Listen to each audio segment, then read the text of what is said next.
When the summer sun locks in and temperatures push past 100 degrees, your body begins to fight an uphill battle. At these temperatures, the heat is an active drain on your system, pulling fluid through your skin every second you're outdoors. The natural instinct is to immediately reach for a bottle and chug plain water to cool down, or worse, an ice-cold soda. But an hour later, you feel dizzy, your legs feel heavy, a headache starts to pulse, and your muscles might cramp.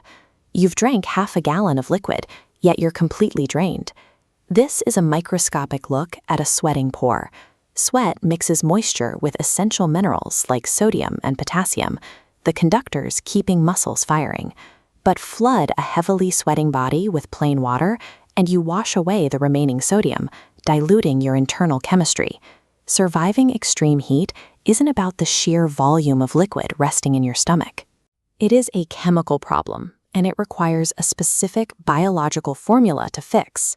Nature already built a solution for severe fluid loss, and it's hanging in the trees.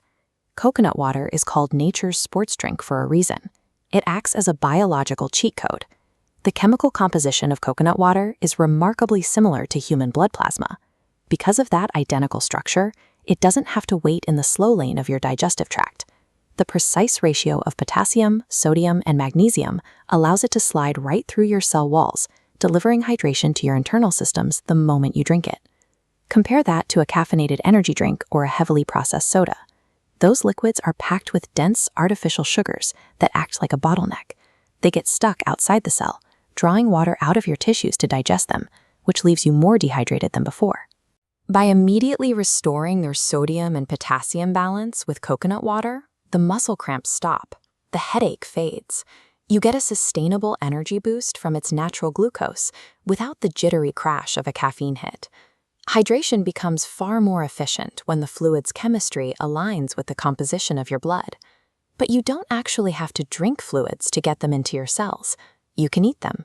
Certain foods act as slow-released hydration packs. Behind their solid exterior, these fruits are massive reservoirs of liquid. Watermelons are composed of 92% water. Cucumbers push that even higher, hitting nearly 95% water by weight. There is a biological advantage to eating your moisture. Inside a slice of watermelon, the fluid is bound to structural fibers, vitamins, and minerals. Your body has to physically break down that plant matrix, which means the water is released gradually into your system over time. This graph shows exactly why that matters. The blue line represents a standard glass of plain water, a rapid spike in hydration, followed by an immediate drop as it flushes straight through your kidneys. The green line shows water-dense food. It maintains a steady level of internal moisture, keeping you protected through the hottest parts of the day. Chewing your fluids builds an internal, time-release defense system. It guards your core temperature against the constant, draining threat of a midsummer heat wave. You can apply this cellular science to a concrete daily routine to protect your body against extreme heat. It starts first thing in the morning. Drink a glass of water on an empty stomach right when you wake up. This maximizes your cellular absorption and primes your internal reservoir long before the sun hits its peak. Next is the midday swap. When the afternoon heat feels heaviest, leave the iced coffee and carbonated sodas alone. Reach for fresh coconut water instead to trigger rapid electrolyte replacement without setting yourself up for a sugar crash. Then, integrate water-dense foods directly into your meals. Adding a side of cucumbers or watermelon to your lunch guarantees a continuous, slow drip of fluid absorption throughout the rest of the afternoon.